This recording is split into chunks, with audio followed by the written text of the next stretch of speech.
রাজকুমারী নাকি, কতক্ষণ ঘুমাবি? ওঠ বলছি, দরজা খোল। ইস, বাপের বাড়ি পেয়েছে, যতক্ষণ ইচ্ছে ততক্ষণ ঘুমাবে। বলছি তুই যদি রান্না না করিস আমরা সকলে খাবো কি? হ্যাঁ, আর তুই কি ভেবেছিস এই বাড়িতে এসে তুই ঘুমিয়ে ঘুমিয়ে কাটাবি, বসে বসে খাবি? সেটা এত সহজ নাকি রে? মামা প্লিজ, উঠে পড়েছি। এই তো আপনি চান আমি আসছি। এত দেরি করে উঠলি কেন? আমরা সকলে সেই কখন উঠেছি। আর তুই? মা আসলে শরীরটা একটু ক্লান্ত ছিল তো, তাই আর কি। এই দাঁড়া দাঁড়া, নিচে বিছানা কেন? তুই নিচে ঘুমিয়েছিস? তুই যদি আমার ছেলেকে সুখী না দিতে পারিস তাহলে তোকে এনেছি কেন আমরা? মা আসলে প্রথম প্রথম তো কালকে হুট করে এসেছি, ওই বলেছে আমি যাতে নিচে ঘুমাই। আহা, আজকালকার দিনে কত যে রংটং দেখবো। আমরা সেই কত অল্প বয়সে বিয়ে করে এসেছি, কখনো স্বামীর কথার বিরুদ্ধ হইনি। আর এই আস্তে না আস্তে নিচে ঘুমিয়েছি। এই যা, দাঁড়িয়ে আছিস কেন? রান্না কর গিয়ে, আমার ছেলেটা তো অফিসেও যাবে তাই না? নিচে গিয়ে তাড়াতাড়ি করে তে রান্না করলো। রান্না শেষ করার পর তে এক কাপ চা নিয়ে তার স্বামীর ঘরে আসলো। কাই তুমি উঠেছো?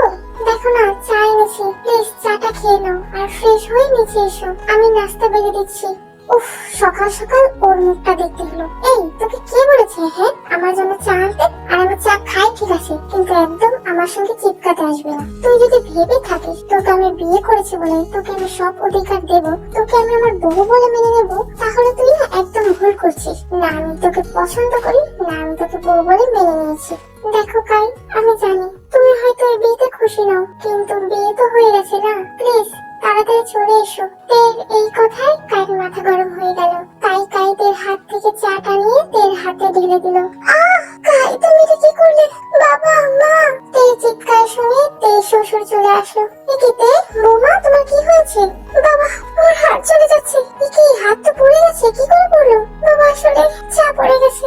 এই মা, তাড়াতাড়ি এসে এসে ঠান্ডা পানি দে। যাও যাও, ফ্রিজে ঠান্ডা পানি আছে, দাও গিয়ে। তে ঠান্ডা পানি দেওয়ার জন্য চলে গেল। তখন তে শ্বশুর বউ কাইকে বকতে শুরু করলো। কাই, আমি জানি তুই এই বিয়েতে রাজি নয়, কিন্তু মেয়েটাকে আমরা আমাদের বাড়ির বউ করে এনেছি, এটা তোর বুঝতে হবে। আর আমি তোকে বলছি, তুই যত তাড়াতাড়ি তেকে মেনে নিবি ততই তোর জন্য মঙ্গল, না হলে কিন্তু এই ফল ভালো হবে না। ফল কি খারাপ হবে বাবা? আমি তো তোমাকে বলেইছি আমি তাকে বিয়ে করতে রাজি নই।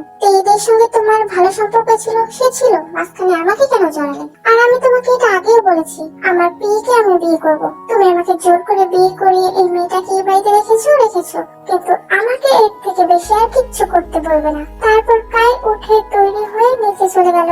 মা, আমি বেরোলাম, কিন্তু বাবা কাই তুই খেয়ে যাবি না? না মা, আমার খাওয়ার কোনো ইচ্ছেই নেই। কাই চলে গেলে তের শাশুড়ি থেকে বকতে শুরু করলো। কি মেয়ে এনেছে আমার ছেলের জন্য? আসতে না আসতেই প্রথম দিন আমার ছেলেটা না খেয়ে অফিসে চলে গেল। এই অপয়া মেয়ে, তুই কি না করতে পারলি না? আমার ছেলের জীবনটা শুধু শুধু নষ্ট করলি। আর এই দেশে কি ছেলের অভাব পড়েছে? চলে যেতে একটা রিক্সাওয়ালার হাত ধরে, পারলি না যেতে? সে আমার ছেলের গলায় ঝুলেই তোকে আসতে হলো। তে তার শাশুড়ির কথায় কোনো উত্তর দেয় না। প্লেটে একটু খাবার বেড়ে নিয়ে তে দোতলায় চলে যায়। দোতলায় একটা বন্ধ রুমে তে ঢোকে, সেখানে সুগা বসেছিল। ভাই, তুই এখনো উঠিসনি?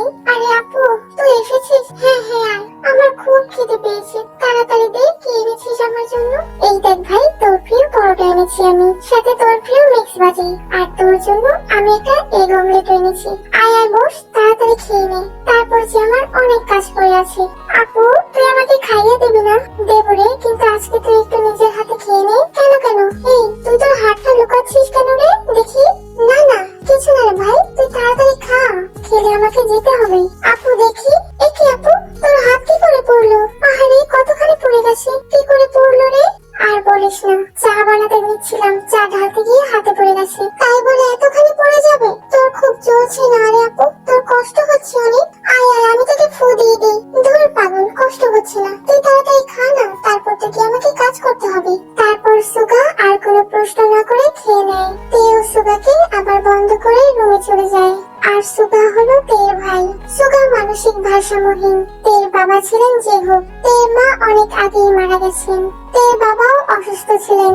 তার মৃত্যুর আগে তের বাবা তার বন্ধু বকুমের ছেলে কায়ের সঙ্গে তের বিয়ে ঠিক করে। তের বাবা মারা গেলে বকুম তার ছেলে কায়ের জন্য তেকে বউ করে নিয়ে আসে। কিন্তু যেহেতু তের পরিবারে আর কেউ ছিল না তার ছোট ভাই ছাড়া, তাই বকুম সুগাকেও নিয়ে আসে। আর সুগা যেহেতু মানসিক ভারসাম্যহীন, তাই তে সুগাকে আটকে রাখে। ডক্টর জিমিন আর কতদিন এইভাবে অবিবাহিত থাকবেন? জিয়ারও তো বাবার প্রয়োজন। আপনি এক কাজ করুন না, প্লিজ বিয়েটা করে ফেলুন।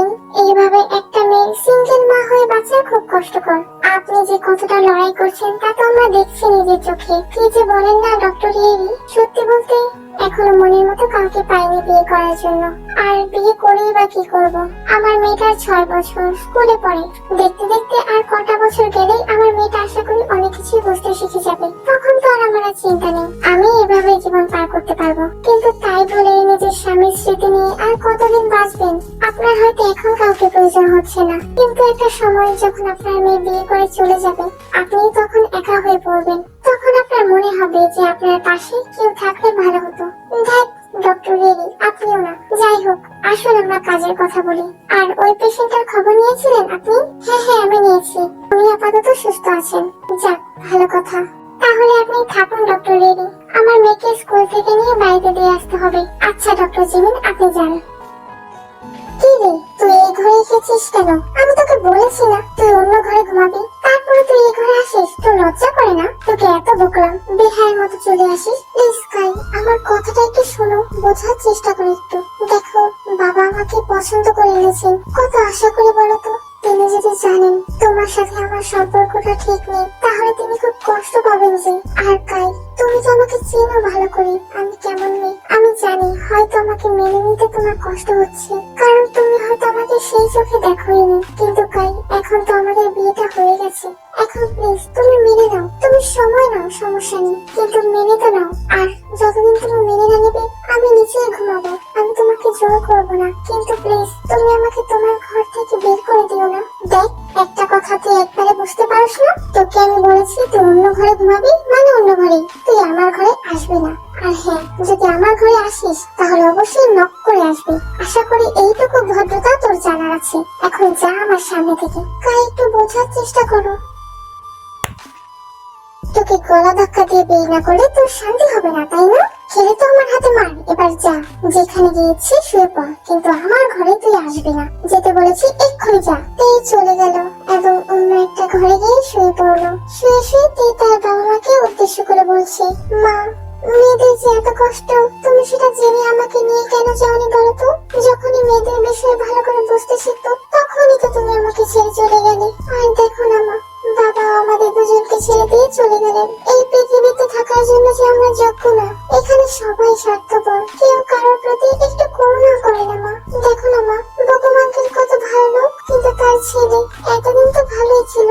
আমাকে বিয়ে করে সে যে খুশি নয়, কি করবো আমি মা? আমাদের তো আর যাওয়ার জায়গা নেই।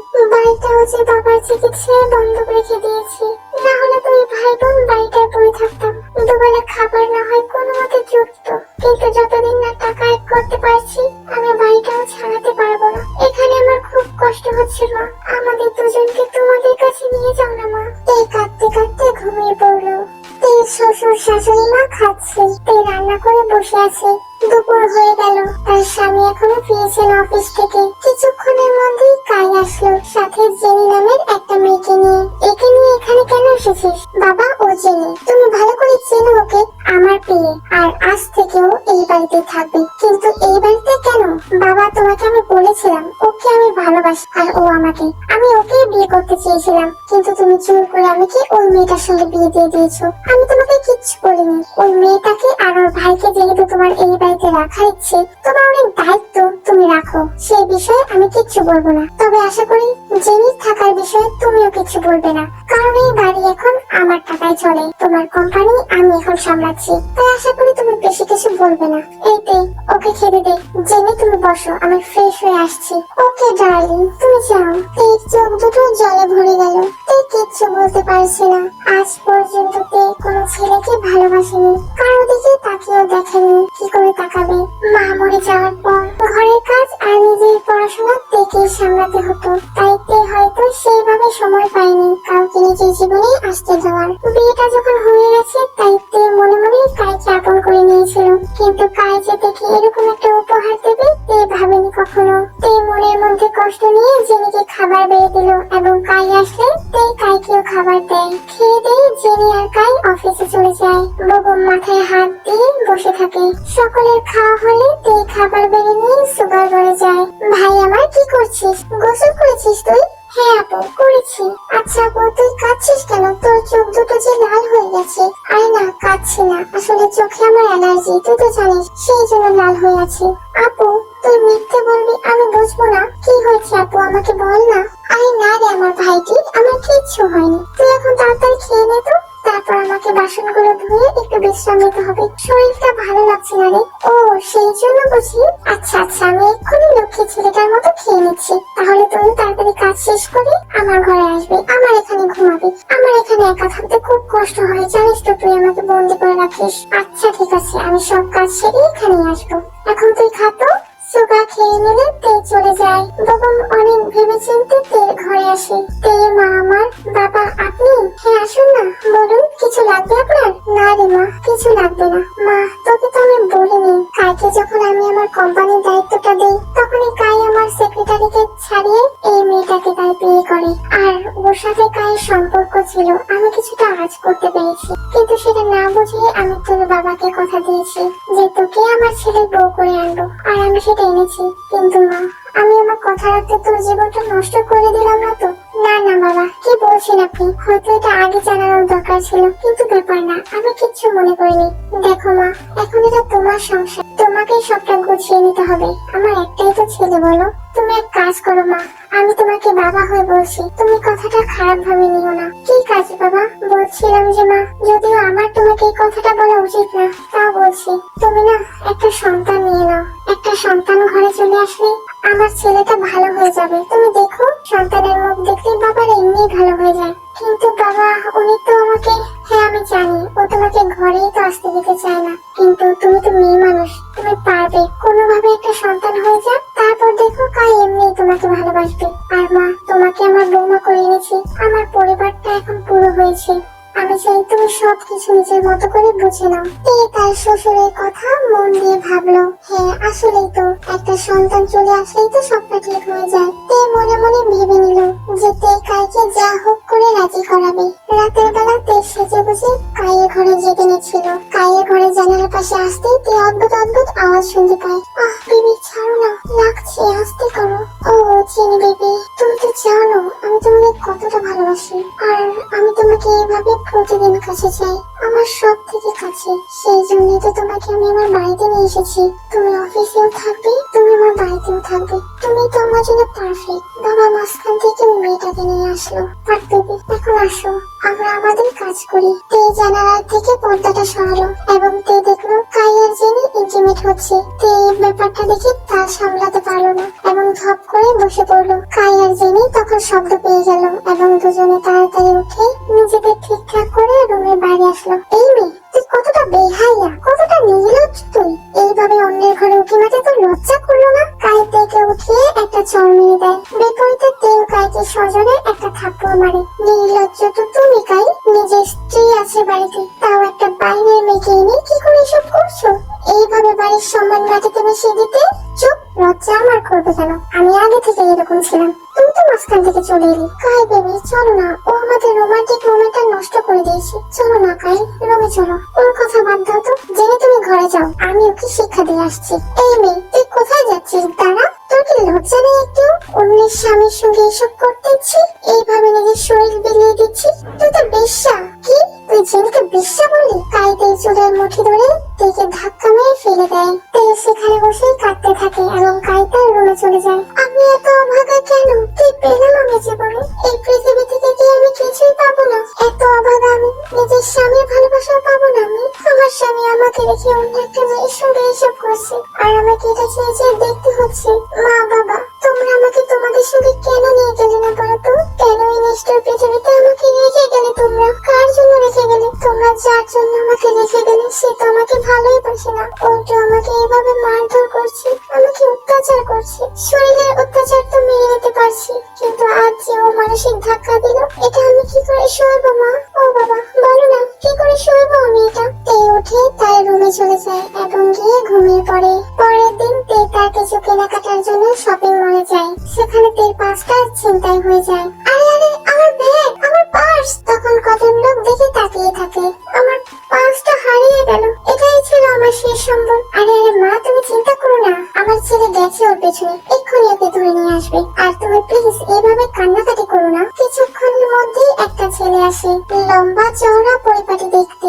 সে এসে দেখে তার পার্সটা দেয়। আপনার পার্সটা দেখে নিন, সবকিছু ঠিকঠাক আছে কিনা। আর আপনি অভিযোগ করতে চান তাহলে করতে পারেন। না না, আমি কোনো অভিযোগ করতে চাই না। আমি আমার পাঁচটা পেয়ে গেছি তো আমার এটাই হবে। আপনাদের অনেক ধন্যবাদ। তা মা, তোমার কি কিছু হয়েছে? বাসায় কি কোনো সমস্যা চলছে? তোমার কপাল কি করে ফাটলো? আর তোমার গালে এরকম লাল হয়ে আছে কেন? মনে হচ্ছে কেউ যেন তোমাকে মেরেছে। না না আন্টি, কি যে বলেন না, আমাকে কেউ কেন মারবে? দেখো, তোমার কোনো সমস্যা হলে আমাদের বলতে পারো। আসলে কোনটা কোন ধরনের আঘাত আমি বুঝি। না না আন্টি, কোনো ব্যাপার না। আপনাদের অনেক ধন্যবাদ, আমি আসছি। তারপর সেখান থেকে চলে যায়। জাঙ্কু, ব্যাপারটা দেখলি রে? হ্যাঁ মা, মনে হচ্ছে মেয়েটা কোনো সমস্যায় রয়েছে। তবে ও যদি নিজে থেকে কিছু না বলে আমরাই বা কি করতে পারি। বাই দ্য ওয়ে মা, আমি গাড়ি রেখে যাচ্ছি, আমাকে একটু যেতে হবে। তুমি তোমার কেনাকাটা সেরে গাড়িতে করে চলে যাও। ঠিক আছে বাবা, তুই যা। বাড়িতে ফিরে দেখি কাই আর জেনে এসেছে। সরি, আমার একটু আসতে দেরি হয়ে গেল। তোমরা বসো, আমি এক্ষুনি তোমাদের খেতে দিচ্ছি। তার আগে তুই বল, তুই আমাকে না বলে আমার ব্যাগ থেকে টাকা নিয়েছিস কেন? তুই কি এখন চুরিও করবি? কি বললি কাই, ও তোর ব্যাগ থেকে টাকা নিয়েছে? হ্যাঁ মা, ও আমার ব্যাগ থেকে টাকা নিয়েছে, আমাকে বলেও নি। ওর এত সাহস কোত্থেকে আসে? বাহ, কি সুন্দর। একে তো ভাই বোন আমাদের ঘরে এসে বেড়ে বসেছে, তার উপর এখন আবার চুরিও করছে। মা প্লিজ, আমি চুরি করিনি, কেন চুরি করব? আর ও তো আমার স্বামী, ওর থেকে আমি কি কিছু টাকা নিতে পারি না? আর আমার কিছু ওষুধ কেনার দরকার ছিল, সেই জন্য নিয়েছি। এমন করছো কেন কাই? অল্প কিছুই তো নিয়েছি। শোন, একদমই আমার ব্যাগ থেকে টাকা নিবি না। টাকা তো কামিয়ে দেখিস না। এখন চুপ করে সময়ের মতো দাঁড়িয়ে না থেকে আমাদের খেতে দে। শুধু শুধুই তো তোকে আমরা এমনি এমনি খাওয়াবো না, তাই না? তে গিয়ে কাই আর জেনিকে খেতে দেয়। কাই খেয়ে তার রুমে যায় এবং জেনি তের কাছে আসে। এই যে তে, তুমি কি ভেবেছো কাইকে বিয়ে করে কাইয়ের সাথে সংসার করবে? নো ওয়ে, আমি সেটা হতে দেব না। কাইয়ের মা আর কাই দুজনেই আমাকে পছন্দ করে। কাইয়ের বউ হলে আমি হব। আর তুমি না একদম কাইয়ের থেকে টাকা হাতাবে না। কাইয়ের সব টাকা না আমার। কাইয়ের পাশাপাশি বসবো বলেই তো কাইকে নিজে করেছি। কোনো বৈধ সম্পর্ক ছাড়াই কাই আমার থেকে যা যা দিয়েছে আমি তাই তাই দিয়েছি। সবকিছু কি এমনি এমনি?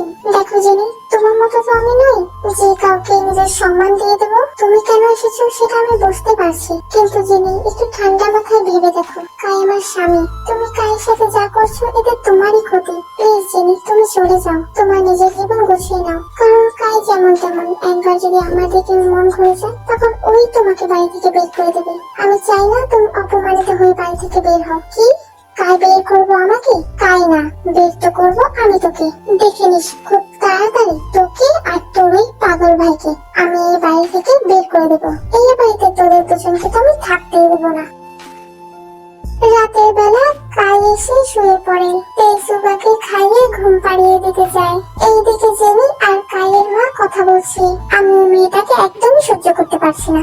জেনি মা, তোমাকে বলছি, তুমি তাড়াতাড়ি আমাদের বাড়ি থেকে ওই মেয়েটাকে তাড়াও। আপনি চিন্তা করবেন না আন্টি, আমি এসে গেছি না। ওই মেয়েটাকে আমি এমন ভাবে তাড়াবো কেউ আপনাদের কোনো দোষ দিতেই পারবে না। আর ওর ভাইটারও আমি ব্যবস্থা করব। তা তুমি কি কোনো প্ল্যান করেছো? হ্যাঁ আন্টি, আমি একটা প্ল্যান করেছি। আমার একটা লোক আছে, ওর থেকে আমি একটা ওষুধ নিয়েছি। আপনি একটু কদিন থেকে আদর করে কোনো খাবার সাথে এই ওষুধটা খাইয়ে দেবেন, তাহলে তেমন কিছু হবে না। ওর হ্যালুসিনেশন হতে পারে বা এরকম কিছু, পাগলের মতো আচরণ করবে। আর তখনই আপনারা ওকে পাগল বলে কোনো একটা পাগলাগারদে পাঠিয়ে দেবেন। আর ওর ভাইয়ের ব্যবস্থা আমি ওর আগেই করবো। সকালবেলা তে ঘুম থেকে উঠে অবাক হয়ে যায়, কারণ তার শাশুড়ি মা রোজ সবকিছু রান্না করে ফেলেছে। তের শাশুড়ি তের জন্য এক গ্লাস দুধ নিয়ে আসে। তে, মা, আমি জানি তুমি আমার উপর অনেক রাগ করেছো, আমি তোমার সঙ্গে খারাপ ব্যবহার করি, কিন্তু আমি বুঝতে পেরেছি যত যাই হোক তুমি তো আমার ঘরের লক্ষ্মী। তুমি তো আমার ঘরটাকে আলোকিত করে রাখবে। এখন আমি আর ওসব ভাবতে চাই না। তুমি এত সকালে উঠে সব রান্না করো, তোমার কত কষ্ট হয়, তাই আজকে আমিই রান্না করেছি। আর তুমি না এই দুধটা খেয়ে নাও, তোমার শরীর খুব দুর্বল। কিন্তু মা, আরে কোনো কিন্তু না, তুমি তাড়াতাড়ি এটা খেয়ে নাও তো। তারপর আমি যাই, ওই দিকে গিয়ে তোমার বাবাকে আর কাইকে খাবার দিতে হবে। কাইও নিশ্চয়ই উঠে পড়েছে। তের শাশুড়ি তেকে দুধের গ্লাসটা দিয়ে চলে যায়। তেও মনে মনে খুশি হয় এবং সে দুধটা খেয়ে নেয়। তের শাশুড়ি তের সঙ্গে ভালো ব্যবহার করছে। এবার যদি কাই তেকে মেনে নেয় তাহলে তে খুশি। কিন্তু আজকে সকাল থেকে তের একটু অদ্ভুত লাগছে। তার মনে হচ্ছে তার পাশ দিয়ে কেউ হাঁটছে, তার পেছন পেছন কেউ আসছে। এরকম তে কেন হচ্ছে তে জানে না। রাতের বেলা সকল কাজ সম্পন্ন করে তে যখন নিজের রুমে যাচ্ছিল, তে দেখে তার মতো দেখতে একটা মেয়ে দাঁড়িয়ে আছে, কিন্তু সে বড় অদ্ভুত দেখতে। তে তাকে দেখে ভয় পেয়ে যায় এবং জোরে চিৎকার করে। তে এই চিৎকারে কাই দরজা খুলে বের হয়। তে দৌড়ে গিয়ে কাইকে জড়িয়ে ধরে, কিন্তু কাই সঙ্গে সঙ্গে তেকে ধাক্কা মেরে দেয় এবং তে পড়ে গিয়ে তের মাথা ফেটে যায়। আর তের চিৎকারে তখন তের শ্বশুর শাশুড়ি চলে আসে এবং নিচে কয়েকজন লোকও ডাকাডাকি করছে।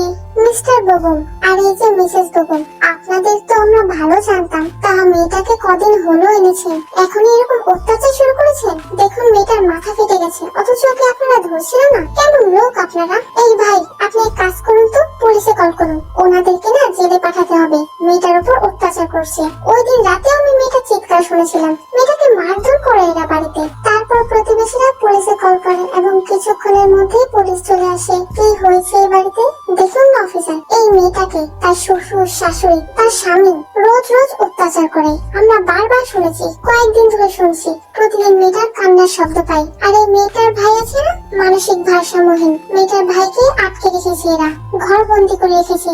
একটা অসুস্থ মানুষকে ঘর বন্দি করে রাখলে কি সে সুস্থ হয়ে যাবে? তা মিস্টার বেগম, কি শুনছি এসব আপনার বিষয়?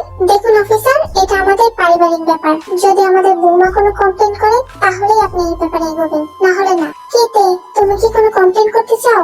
না না অফিসার, আমি কোনো কমপ্লেন করতে চাই না। দেখুন মিস্তে, আপনি একদম ভয় পাবেন না, আপনি শুধু এদের নামে কমপ্লেন করুন, তারপর বাকিটা আমি দেখে নিচ্ছি। দেখুন স্যার, আপনাকে অনেক ধন্যবাদ, আপনি এসেছেন, কিন্তু আমি এখন কিছু করতে চাইছি না। প্লিজ আপনি আসুন। কিন্তু এনারা যে বলছিল আপনার ভাইকে আটকে রেখেছে, স্যার আসলে ও মানসিক ভারসাম্যহীন, ওকে বাইরেও তো ঘুরতে দেওয়া যায় না, তাই আর কি ওকে আটকে রাখা হয়েছে। দেখুন এটা একদম উচিত না। ইউজন, যাও তো, গেটটা খুলে দিয়ে এসো। দেখুন অফিসার, আপনি যদি এইভাবে ওকে বাইরে ঘুরতে দেন, ও যদি আমাদের কোনো ক্ষতি করে তখন তার দায় কে নেবে? দেখুন যদি সেরকম হয় তাহলে সেটা আমরা আইনি ভাবে দেখবো, কিন্তু আপনারা এমন একটা মানুষকে এইভাবে আটকে রাখতে পারেন না, এতে তার স্বাস্থ্যের আরো ক্ষতি হয়। একজন পুলিশ গিয়ে সুগার দরজা খুলে দিল।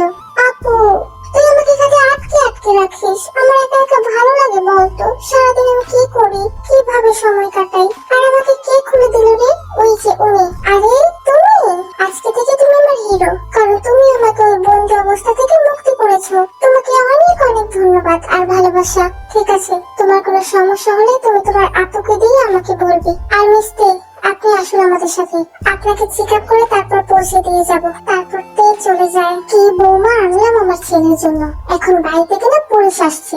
যে বাড়িতে নিয়ে আজ পর্যন্ত কেউ খারাপ কথা বলেনি, সেই বাড়িতে কিনা এখন কেস কিচ্ছা চলছে। আরো কি কি যে দেখতে হবে। দেখো রোজ, দোষটা কিন্তু তোমার ছেলে। তোমার ছেলে কিন্তু মেয়েটার উপর খুব অত্যাচার করছে, মেয়েটাকে বউ করে এনেছে। এবার সবটা মেনে নি তা নয়, ও তো মেয়েটার উপর অত্যাচার করছে, এখন আবার ওই মেয়েটাকে নিয়ে এসেছে। তোমার ছেলে যে এত নোংরা রোজ, সেটা আমি জানতাম না। জানলে যেদিন ওর জন্ম হয়েছে সেদিন ওকে মেরে ফেলতাম। চুপ করো তো, দোষ তো তোমারই। তুমি তো জানতে ও ওকে পছন্দ করে, তারপর তো তুমি ওকে বিয়ে করিয়ে আনলে। এখন এখানে কার দোষ বলো তো? কিছুক্ষণ পরে পুলিশ অফিসার জাঙ্কুক ডেকে নিয়ে আসে। এসেছে মহারানী, এখন কিনা পরপুরুষের সাথে হসপিটালে যাচ্ছে। কেন রে, আমার ছেলে কি তোকে নিয়ে যেত না? আমার ছেলেকে দিয়ে কি তোর হচ্ছে না? মা প্লিজ, আশা করি ওনার সামনে আপনি এখন আপনার কথাগুলো বলবেন না। মিস্তে, আপনি চাইলে ওনাদের নামে কমপ্লেন করতে পারেন, আমি ওনাদেরকে দেখে নেব। না না স্যার, আমি কোনো কমপ্লেন করতে চাই না। দেখুন তে, আপনি হয়তো করছেন না, কিন্তু পরিস্থিতি যদি বাইরে চলে যায় তখন আমরাই কোনো স্টেপ নিতে বাধ্য হব। সুগা জাঙ্কুককে দেখে দৌড়ে আসে। হিরো হিরো, তুমি এসেছো? হ্যাঁ আমি এসেছি। তোমার যদি কোনো সমস্যা হয় আর এরা সকালে যদি তোমাকে কিছু বলে, তুমি অবশ্যই কিন্তু আমাকে বলবে। হিরো, এরা না খুব খারাপ, আমার আপুকে খুব মারে। আমি আমার আপুর কান্না শুনতে পাই, আমার আপুর হাত পুড়ে গিয়েছিল, আমার আপুর শরীরে আমি দাগ দেখেছিলাম, কিন্তু আমার আপু কখনোই স্বীকার করে না। হিরো হিরো, তুমি না আমার আপুকে নিয়ে যাও। আপুকে যদি তুমি এখানে রেখে যাও তাহলে ওরা না আমার আপুকে আবার মারবে, এত মারলে যে আমার আপুটা মরেই যাবে। তুমি একদম চিন্তা করো না, তোমার আপুকে কেউ কিচ্ছু করতে পারবে না, আমি তো আছি। আমি অবশ্যই তোমার আপুর খেয়াল রাখবো। এবার তুমি যাও, গিয়ে শুয়ে পড়ো। মিস্তে, এবার আমরা আসছি। আশা করি এরপর থেকে সব ঠিকঠাক হবে, না হলে কিন্তু ব্যাপারটা বাইরে চলে যাবে। কি করবো মা জেনে, এটা এখন পুলিশের সঙ্গে হাত মিলিয়েছে। পুলিশকে ডাক্তার দেখিয়ে আবার বাড়িতে দিয়ে গেছে, বুঝতে পারছো তো? হ্যাঁ আন্টি, বুঝতে পারছি, কিন্তু এই যখন পুলিশের সাথে হাত মিলিয়েছে, এটার ব্যবস্থা না আমি পুলিশি ভাবেই করবো। একে তো এখন কিছু করতে পারবো না। আপনি একে ওষুধটা দিতে থাকুন, এই ভাইয়ের ব্যবস্থা আমি কালই করবো। সুগা সকাল সকাল উঠে বাড়ির বাইরেটা দেখছে। অনেকদিন ধরেই সে বাইরের আকাশ দেখতে পায় না, ঘরের মধ্যে বসে থাকে। এখন যেন তার অনেক স্বস্তি লাগছে। সুগাকে একা দেখে জেনি সুগার সামনে যায় এবং নিজের হাত দিয়ে নিজের পোশাক ছেড়ে চিৎকার করতে শুরু করে, আন্টি আন্টি বাঁচান আমাকে, কাই তুমি কোথায়? কাই জেনির চিৎকার শুনে সকলে দৌড়ে আসে। আন্টি আন্টি আমাকে বাঁচান, এই ছেলেটা, এই পাগলটা আমার ইজ্জত নেওয়ার চেষ্টা করেছে, দেখুন আমার জামা ছেড়ে ফেলেছে। আরে জেনিমা শান্ত হও, এই ব্যবস্থা আমি আজকেই করবো, পুলিশে কমপ্লেন করবো আমি। তে তখন এসে জেনিকে একটা থাপ্পড় মেরে দেয়। চুপ কর অসভ্য মেয়ে, তোর লজ্জা করছে না এসব বলতে? আমার ভাই মানসিক ভারসাম্যহীন, কিন্তু তার মানে এই না যে ও তোর সঙ্গে এসব কিছু করতে যাবে। আরে ও তো এসব কিছু বোঝেই না। তুমি তো এখন তোমার ভাইকে বাঁচানোর চেষ্টা করবেই। তোর লজ্জা করে না একটা অসুস্থ মানুষকে নিয়ে সব বলতে? কোন ইজ্জতের কথা বলছিস তুই, যে ইজ্জত অনেক আগেই তুই কারো বিছানায় দিয়ে দিয়েছিস? অসভ্য মেয়ে একটা, আমার ভাইয়ের নামে আবার খারাপ কথা বলছিস? আপু দেখেছো, ও যেন কিছু বলছে, আর আমার এখানে না এসে ও কি করলো জানো, নিজের জামা ছিঁড়ে ফেললো। আমি জানি ভাই তুই কিছু করিসনি, আর আমি বেঁচে থাকতে কেউ তোর কোনো ক্ষতি করতে পারবে না। এরা ভাই বোন যা বলার বলো। জেনিমা তুমি পুলিশে কমপ্লেন করো তো, এই পাগলটাকে বাড়িতে রাখা যাবে না, না জানি কখন কার কি ক্ষতি করে বসে। জেনি তখন পুলিশে কল করলো এবং পুলিশ অফিসার জাঙ্কুক তার দুজন লোক নিয়ে আসলো। কি হয়েছে ব্যাপার? কাল রাতে এই বাড়িতে আসতে হলো, আজ সকালে আবার? মানে আপনারা কি শান্তি মতো থাকতে পারেন না? কি করে থাকবো অফিসার? একটা পাগলকে মুক্ত করে দিয়ে বলছেন আমরা শান্তি করে থাকবো?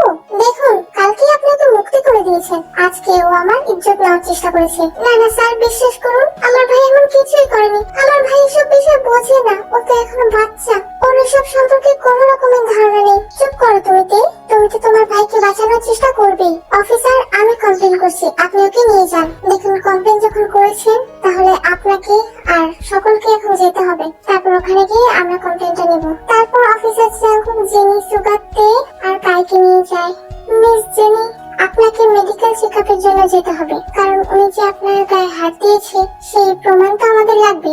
আপনি এক কাজ করুন, আমাদের টিম এসে আপনাকে নিয়ে যাবে, আপনি যান, আর আমরা এখানে ওনার স্টেটমেন্ট নিচ্ছি। কি মেডিকেল চেকআপ? হ্যাঁ, এই সমস্ত কেসে অবশ্যই মেডিকেল চেকআপের প্রয়োজন হয়, কিন্তু আমি কোনো মেডিকেল চেকআপ করাতে চাই না। দেখুন আপনি চেকআপ না করালে তো আমরা কমপ্লেন নিতে পারবো না। কেন নেবেন না আপনারা? এটা রুলস এর বাইরে, এই জন্য। তাহলে আমি কমপ্লেন করতে চাই না, কিন্তু আমি কোনো মেডিকেল চেকআপ করাতে পারবো না। তাহলে এরকম সিন ক্রিয়েট করে আমাদের সময় নষ্ট করার কারণ কি? দেখুন আমি তো বলেছি, আপনারা বিশ্বাস করেননি, এখন আপনারা মেডিকেল চেকআপ করাতে চাইছেন। যেহেতু আমি এটা করাতে চাই না, আর আমি এখন কোনো কমপ্লেন করতে চাই না। কিন্তু জেনি তুমি তো বললে ও তোমাকে হ্যাঁ কাই করেছে, কিন্তু আমি ওকে মাফ করে দিলাম, আমি কোনো মেডিকেল চেকআপ করাবো না। তারপর জেনি কেস তুলে নেয় এবং জেনি আর কাই বাড়িতে ফিরে আসে। দেখুন মিস্তে, যেহেতু ওনার ব্যাপারে একবার অভিযোগ এসে গেছে, আমরা ওনাকে এইভাবে খোলামেলা আপনাদের বাড়িতে ঘুরতে দিতে পারবো না। কিন্তু স্যার তাহলে আমার ভাইটা যাবে কোথায়? ওর যে আমি ছাড়া কেউ নেই। দেখুন আমরা ওনাকে ট্রিটমেন্ট করাবো, এটা সরকারি হসপিটালে সরকারের পক্ষ থেকে, কিন্তু স্যার সরকারি হলেও কিছু তো খরচ লাগবে, আমি এখন ওই খরচ বহন করতে পারবো না, আমার এখন ওই সামর্থ্য নেই। আপনাকে কোনো চিন্তা করতে হবে না, যতদিন সরকারি ভাবে ট্রিটমেন্ট করানো যায় ততদিন করানো হবে। তারপর যদি বড় কোনো অপারেশন বা কোনো কিছুর প্রয়োজন হয়, তাহলে যদি কোনো টাকার প্রয়োজন হয়, আপনি না দিতে পারলেও আমরা অন্যান্য ভাবে আপনাকে ব্যবস্থা করে দেব। এই দেশে তো মানুষ আছে, যার কেউ নেই, তার জন্য সকলে এগিয়ে আসবে। কিন্তু স্যার আমি আমার ভাইটাকে বাইরে অথবা হসপিটালে কোথাও রেখে যেতে পারবো না, ও আমাকে ছাড়া কোনো কিছু বোঝে না, ওর সুন্দর একটা জায়গা দরকার থাকার জন্য। ও সকলের সঙ্গে এইসব হইচইয়ের মধ্যে থাকতে পারবে না, তাহলে ওর মাথা আরো খারাপ হয়ে যায়। যদি সেই ব্যাপারটাই হয় তাহলে সেটা আমি দেখছি, আপনি যান, আপনার ভাইয়ের থাকার ব্যবস্থা করে আমি আপনাকে কল করব। আপু তুই চলে যাবি? আমি কি হিরোর সাথে থাকবো? ভাই আসলে তোকে সমস্যা নেই আপু, আমি হিরোর সাথে থাকতে পারবো, হিরো খুব ভালো। ঠিক আছে ভাই তুই থাক, আর এই নে এই টাকাটা রাখ, তোর যদি চকলেট বা কিছু খেতে ইচ্ছে করে তাহলে তুই খেয়ে নিস, আমি কোনোভাবে ম্যানেজ করে আরো টাকা দিয়ে যাবো, আর তোকে একটা ছোট ফোন দিয়ে যাবো যাতে তুই আমার সঙ্গে কথা বলতে পারিস। ঠিক আছে আপু, তুই না ওই বাড়িতে ভালো করে থাকিস, ওরা যদি তোকে আবার মারে না তুই আমাকে বলবি, আমি ওদেরকে ধরে পিটুনি দেবো। দেখ ভাই কি যে বলিস না, ওরা আমাকে আর মারবে না, তুই ওসব নিয়ে ভাবিস না তো, তুই থাক আমি ওখানে যাই, না হলে আবার। তারপর তে চলে যায় এবং জাঙ্কুক তার কিছু কাজ সম্পন্ন করে সুগাকে হসপিটালে নিয়ে যায়। মিস্টার জাঙ্কুক উনি জন্মগতভাবে এরকম না, ওনার ব্রেনে ফ্র্যাকচার আছে, হয়তোবা উনি কোনো অ্যাক্সিডেন্ট করেছিলেন। ওনাকে অপারেশন করালে ভালো হতে পারে, ভালো হওয়ার চান্স এই ধরুন 50%। উনি হয়তো পুরোপুরি সুস্থ হয়ে যাবেন। এখন অপারেশন করা অব্দি আমি ওনাকে কিছু ওষুধ প্রেসক্রাইব করছি, এগুলো নিয়মিত খাওয়ালে ওনার স্বাস্থ্য আর চিন্তা ভাবনার উন্নতি হবে। Thank you doctor Sehun. কিন্তু মিস্টার জাঙ্কুক ওনার কিন্তু খেয়াল রাখতে হবে, ওনাকে আটকে রাখা যাবে না, ওনাকে সচেতন একজন মানুষের সঙ্গে রাখতে হবে। এই ধরুন কোনো নার্স বা ডক্টর, তাহলে ওনাকে সে সহজেই সামলাতে পারবে। আর সময় মতো ওষুধ তো দিতেই হবে। সে ব্যাপারে আপনি চিন্তা করবেন না ডক্টর সেহুন। বাড়িতে জিমিন আছে, আমি ওকে আমার বাড়িতে নিয়ে যাবো। ওকে মিস্টার জাঙ্কুক, আপনার যেভাবে ভালো হয় সেভাবেই করুন। এসেছে বেহায়া নির্লজ্জ মেয়ে, তোর নাগরের সঙ্গে ঘুরে আসলি? আমার ছেলে তো সেই কখন ফিরেছে, তুই তোর নাগরের সঙ্গে এতক্ষণ কি করছিলি? মা প্লিজ এইভাবে বলবেন না, এসব কেমন ধরনের কথা? আপনি আমাকে বকুন সে ঠিক আছে, কিন্তু দয়া করে আমার চরিত্র নিয়ে কিছু বলবেন না। বাবা কি সুন্দর চরিত্রের মেয়ে এলো রে আমার। স্বামী ফিরে গেছে সেই কখন। আরে পুলিশ অফিসারকে হাত করার জন্য রয়ে গেছিল তার কাছে, তা কি দিয়ে হাত করলি রে? তোর তো টাকা নেই, আছে তো ওই সুন্দর। মা প্লিজ, আপনি তো একটা মেয়ে, এরকম কথা বলতে আপনার মুখে বাজছে না? যা সত্যি তা বলতে আমার মুখে কেন বাঁধবে? তা ম্যাডাম তে ভালো তো পুলিশকে হাত করে নিয়েছো। তোমার পাগল ভাইটাকে কোথায় রেখে আসলে? হ্যাঁ কাল ও অসুস্থ, ওকে এভাবে বাড়িতে ঘুরতে দেওয়া যায় না, তাই ওকে ওনারা রেখে দিয়েছেন ওর ট্রিটমেন্ট করাতে। মাকে ভুল কিছু বলেছে? নিশ্চয়ই তুই কিছু দিয়েছিস, তাই তো তারা তোর ভাইকে কোনো খরচা ছাড়াই ট্রিটমেন্ট করাচ্ছে। ঠিক আছে, তুমি এটা কি করে বলছো? তুমি আগে নিজের চরিত্রের দিকে তাকাও না। তোমার স্ত্রী থাকা সত্ত্বেও তুমি বাইরে থেকে একটা মেয়েকে নিয়ে রাতে ফুষ্টি আসটি করো। চুপ, একদম চুপ। আমাকে থাপ্পড় মেরেছিলি না তুই? এবার দেখ কেমন লাগে। জিমিন বাড়িতে ফিরে দেখে জিয়া সুগার সঙ্গে খেলা করছে। আঙ্কেল আঙ্কেল, তুমি জানো তুমি না খুব ভালো, তুমি আমার সঙ্গে কত সুন্দর খেলা করছো। তুমি জানো এই কদিন না আমার এখানে একা একা একদম ভালো লাগেনি। আমি স্কুল থেকে এসে শুধু কার্টুন দেখতাম আর মোবাইল দেখতাম, কিন্তু এখন যখন তুমি চলে এসেছো আমি খেলা করতে পারবো। হ্যাঁ হ্যাঁ সোনামণি, আমিও চাই তোমার সঙ্গে আমি সব সময় খেলা করবো। আমি তোমাকে ছেড়ে কখনোই যাবো না। তাহলে আঙ্কেল তুমি আমাকে প্রমিস করো? একদম প্রমিস, পিঙ্কি প্রমিস। জিয়া মামনি, মাম্মাম তুমি এসেছো? হ্যাঁ মামনি এসেছি। মাম্মাম ও না আমার আঙ্কেল, খুব কিউট না? মামা ওকে দিয়ে গেল। ঠিক আছে জিয়া মামনি তুমি যাও। মা, হ্যাঁ জিমিন তুই এসেছিস? হ্যাঁ মা। মা এনার কথাই কি জাঙ্কুক বলেছিল? হ্যাঁ হ্যাঁ, এই হলো সুগা। ওয়াও কত মিষ্টি মেয়ে তুমি। এই মিষ্টি মেয়ে তুমি কোত্থেকে এলে? তুমি আরো আগে ফিরতে পারলে না? সুগা আপনি বসুন, আমি আপনার প্রেশারটা চেক করে আপনাকে খেতে দেবো। আপনাকে সবসময় চেক আপের উপর রাখতে হবে। সে হবে মিষ্টি মেয়ে, কিন্তু তুমি আমাকে আগে আপনি করে বলো না, তুমি আমাকে তুমি করে বলো। ঠিক আছে তুমি করে বলছি, কারণ দেখেই বোঝা যাচ্ছে তুমি বয়সে আমার ছোট অনেকটা। এই বাড়িতে সবাই কত ভালো।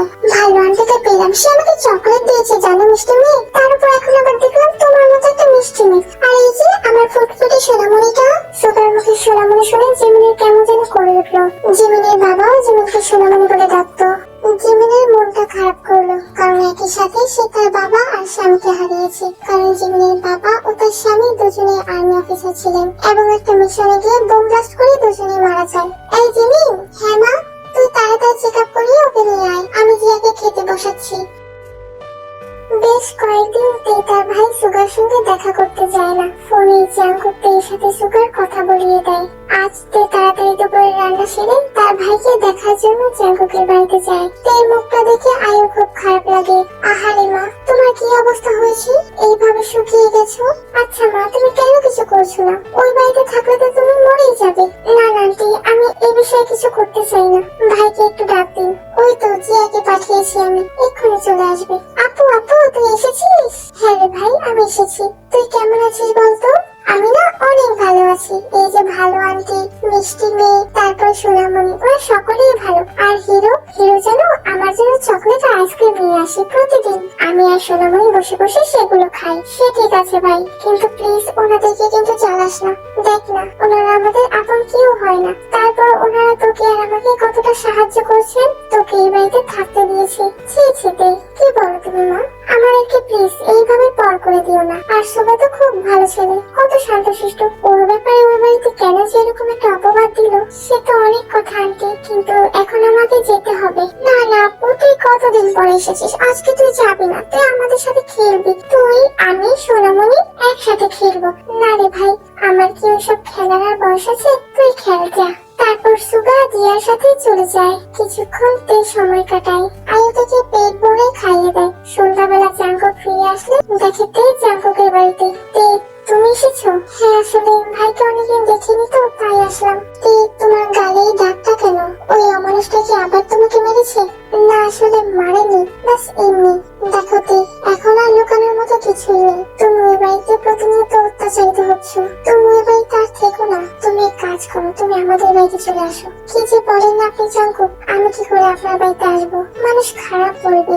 আপনাদের সাথে তো আমার সম্পর্ক নেই, তাও আপনারা আমার ভাইকে রাখছেন, এতটা সাহায্য করছেন, এই জন্য আমি কৃতজ্ঞ। কিন্তু আমি এসে আর চাপ বাড়াতে চাই না। তো তুমি সেভাবে না আসলে একেবারে চলে এসো আমাদের বাড়িতে। মানে তুমি ওই কাইকে ছেড়ে দাও, ওকে ডিভোর্স দিয়ে দাও, তারপর তুমি আমাদের বাড়িতে এসে থাকো।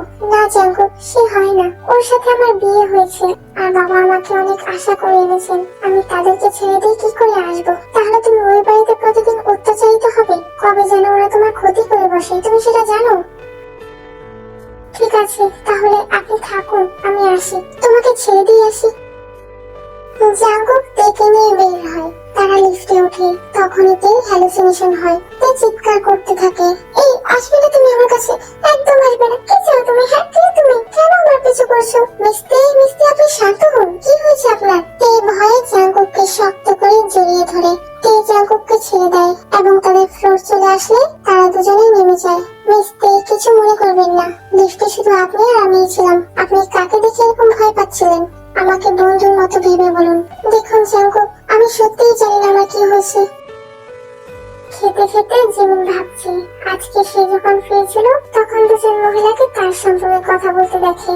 জিমিনদের বাড়িতে যে এমন একটা ছেলে থাকে তাতে মানুষ কানাঘুষা করে অবশ্য, কিন্তু জিমিনের মা উন্নত চেতনার মানুষ, তার জন্য তারা কিছু বলতে পারে না। এছাড়া জিমিনের বাবা তাদের অনেক সাহায্য করেছেন। এই ফিরতে ফিরতে 10:30টার মতো বেঁচে যায়। এসেছেন মহারানী। তুই কোথায় গিয়েছিলি রে? তোর এতক্ষণ লাগলো? মানুষ কি তোর জন্য খাওয়া দাওয়া করবে না?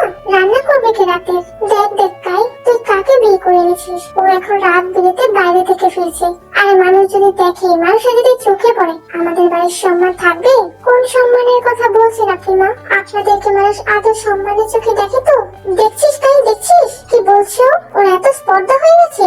দাঁড়াও মা, ওর মনে হয় আবার মার খেতে ইচ্ছে হয়েছে। এই তোর শিক্ষা হয় না? তোকে এত মারে তাও তো শিক্ষা হয় না? তারপর বারবার একই ভুল কি করে করিস তুই? কাই ছাড়ো কাই, লাগছে আমার, প্লিজ কাই, লাগছে। লাগবে? এরপর তোর এমন হাল করবো না, তোর দিকে তাকানো যাবে না চোখ তুলে। দাঁড়া কাই, রোজ রোজ তুই বৌমাকে এভাবে মারধর করবি, আমি বাবা হয়ে সেটা মেনে নেবো না। বাবা, তুমি আমাদের বিষয়ে কোনো কথা বলো না। আর মনে রেখো, এখন সবকিছু আমার হাতে, তাই তোমরা তোমাদের মুখ বন্ধ রাখবে, সেটাই তোমাদের জন্য ভালো হবে। ও তাই? এখন তোকে সব দিয়ে দিয়েছে বলে তোর এত সাহস হয়ে গেছে? তোর বাবার কথা অমান্য করছিস? তুই তোর বউকে মার, আমিও আজকে দেখাচ্ছি আমার পুরুষত্ব। আজকে আমি তোর চোখের সামনে তোর মাকে মারবো। তারপর বগম রোজের দিকে এগোতে দেয়। আরে কি করছো তুমি? পাগল হয়ে গেছো? তুমি আমার গায়ে হাত তুলবে? কি করবো? নিজের ছেলেকে তো শিক্ষা দিতে পারিনি, তাই নিজের বউকে শিক্ষাটা দেই। দাঁড়াও বাবা, তুমি মাকে কিছু বলতে পারো না? এখন তোর গায়ে লাগছে, তাহলে তুই আমার সামনে রোজ যে বৌমাকে এভাবে মারধর করিস, মেয়েটার কত কষ্ট হয় দেখিস না? এত কিছু সহ্য করে ও কিছু বলেনি। আর কমপ্লেন করলে আমাদের পুরো পরিবার না আমরা জেলে বসে থাকতাম। কাই তেকে ছেড়ে দিয়ে নিজের রুমে চলে যায়। সকাল থেকে জাঙ্কুক অনেকবার তেকে কল করছে, কিন্তু তে কল রিসিভ করছে না। এই জন্য জাঙ্কুক অনেকটা টেনশনে পড়ে যায়, তে আবার কোনো বিপদে পড়েছে কিনা। জাঙ্কুক সোজা তে বাড়িতে চলে আসে। তে, তুমি ঠিক আছো? এরা আবার তোমার কোনো ক্ষতি করেনি তো? আরে বাহ, নাগরকে ডেকে নিয়েছিস? জাঙ্কুক, আমি ঠিক আছি। আমি আসলে সকাল থেকে কাজে একটু ব্যস্ত, তাই আপনার কলটা রিসিভ করতে পারিনি। আমি এক্ষুনি আপনাকে কল করতে যাচ্ছিলাম, আর আপনি চলে আসলেন। তুমি এক্ষুনি আমার সঙ্গে চলো। এই মেয়ে, তুই কি এখন তুমি নাগরের সাথে যাবি নাকি? তুই যদি আজকে কাজ ছেড়ে বাড়ি থেকে বের হোস, আমি এক্ষুনি আমার ছেলেকে ফোন করে বলবো তে আমার সাথে যাবে। ওর শরীর ভালো না, ডক্টর দেখিয়ে আমি তেকে আবার দিয়ে যাবো। তে যেতে চায় না, কিন্তু জাঙ্কুক এবার তের হাত ধরলো এবং গাড়িতে করে তাকে ওনাকে ডক্টরের কাছে নিয়ে যাই। আপনি ঠিকই সন্দেহ করেছেন, ওনাকে ঔষধ দেওয়া হচ্ছে, আর এই ওষুধ যদি আরো দেওয়া হয় তাহলে ওনার ক্ষতি হতে পারে। যেহেতু ওনার হ্যালুসিনেশন হচ্ছে, ওনার পাশে কারো থাকা উচিত, যাতে উনি ভয় পেলে ওনাকে সামলে নেওয়া যায়। ঠিক আছে ডক্টর, বাকিটা আমি দেখে নেবো। Thank you. হ্যাঁ, এখন আপাতত এই ওষুধগুলো ওনাকে দিয়ে দেবেন, নিয়ম করে খেতে বলবেন, একটাও যাতে মিস না হয়। ওকে ডক্টর। শুনলে তো তে কি বললো? সত্যি করে বলো তো, কে তোমাকে কি ওষুধ খাওয়ায়? জাঙ্কুক, আমাকে আবার কে কি ওষুধ খাওয়াবে? তে কেউ তোমাকে পাগল করতে চাইছে, আর এই ওষুধ আর কটা দিন তুমি খেলে পুরোপুরি পাগল হয়ে যাবে। তখন আর তোমাকে না সুস্থ করা যাবে না, আর হতে পারে তুমি ভয়ে আত্মহত্যা করলে। কিন্তু জাঙ্কুক, আমার এরকম ক্ষতি কে করতে চাইবে? দেখো তে, তুমি তো নিজেই রান্না করো, তবে এটা এনশিওর করো তুমি তোমার খাবার বেড়ে আলাদা করে রেখে দেবে, এবং সেটা নজরে রাখবে কেউ হয়তো তোমার খাবারে ওষুধটা মিশিয়ে দেয়, অথবা তোমার বাড়ির কেউ তোমাকে চা বা অন্য কিছু দিলে তুমি খাবে না। তখন তাই মনে পড়লো তার শাশুড়ি মা আজকাল থেকে দুধ খেতে দেয় এবং মাঝে মাঝে চাও করে দিয়ে যায়। ঠিক আছে জাঙ্কুক, আমি দেখবো এই ব্যাপারটা। তারপর জাঙ্কুক থেকে তার বাড়ির কাছে নামিয়ে দিয়ে চলে আসে। পেয়ে যাওয়ার পরে রোজ কাইকে কল করেছিল, তাই কাই রেগে মেগে বাড়িতে চলে আসে। তার নাগর সাথে কাজ হয়ে গেছে, এসেছিস? এসব তুমি কি বলছো কাই? আমি ডক্টরের কাছে গিয়েছিলাম, আর এই দেখো ওষুধ।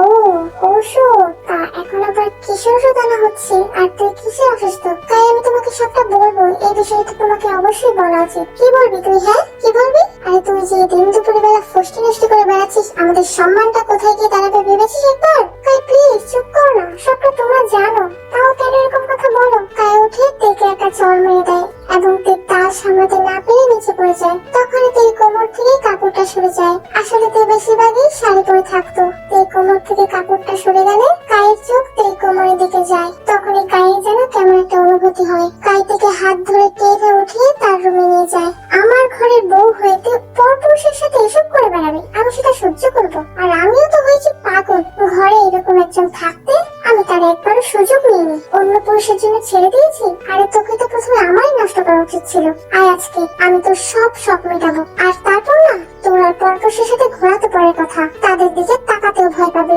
প্লিজ কাই, এরকম করো না, দেখো বাড়িতে সকলে আছে, খারাপ বলবে। কিন্তু কাই এই কথা কানেও তোলে না, ঝাঁপিয়ে পড়ে তের উপর।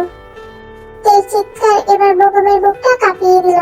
না, আর মানা যায় না, আমার ছেলেটা কি সত্যিই আমার ছেলে? এটা আমার বড্ড জানতে ইচ্ছে করে, কিন্তু যেহেতু আমার ছেলে তাই ওকে এবার শাস্তি আমিই দেব। বগম উঠে দাঁড়ায় এবং তাদের পারিবারিক একটা বন্দুক নিয়ে কায়ের রুমের দিকে যায় এবং রুমের দরজা ধাক্কা দিতে লাগে। কি সমস্যা বাবা, আমাদের মধ্যে কেন আসছো তুমি? বগম আর কাইকে কিছু বলতে দেয় না, সে এবার কায়ের পেটে একটা গুলি করে দেয়। গুলির শব্দ শুনে রোজ আর জেনি দৌড়ে আসে। রোজ তার ছেলেকে আগলে ধরে, কিন্তু জেনি এবার তের দিকে তাকায়। তের মুখের দিকে তাকিয়ে যেন জেনির হুঁশ ফিরে। তের চোখ বেয়ে পানি পড়ছে। জেনি এসে তার ওড়নাটা তেকে জড়িয়ে দেয়। ওঠোতে, এইসব আর মানা যায় না। হ্যাঁ আমি ভালোবাসি, কাইয়ের টাকার প্রতি আমার লোভ ছিল, কাইয়ের সাথে আমি সংসার পাততে চেয়েছিলাম। কাই আমাকে বলেছিল ও আমাকে ভালোবাসে, কিন্তু আজকে ওর আসল রূপ দেখিয়ে দিয়েছে। আর নাতে তুমি সহ্য করতে পারো, এবার আমি আর সহ্য করবো না। জেনি তখন জাঙ্কুককে ফোন করে, আর জাঙ্কুক সঙ্গে সঙ্গে চলে আসে এবং তেকে সাথে সাথে হসপিটালে পাঠায়। কাইকেও হসপিটালে অ্যাডমিট করানো হয়, আর জেনি গিয়ে স্টেটমেন্ট দেয়। জাঙ্কুক বগম আর রোজকে অ্যারেস্ট করে, সাথে জেনিকেও, কারণ জেনিও ভুল করেছে।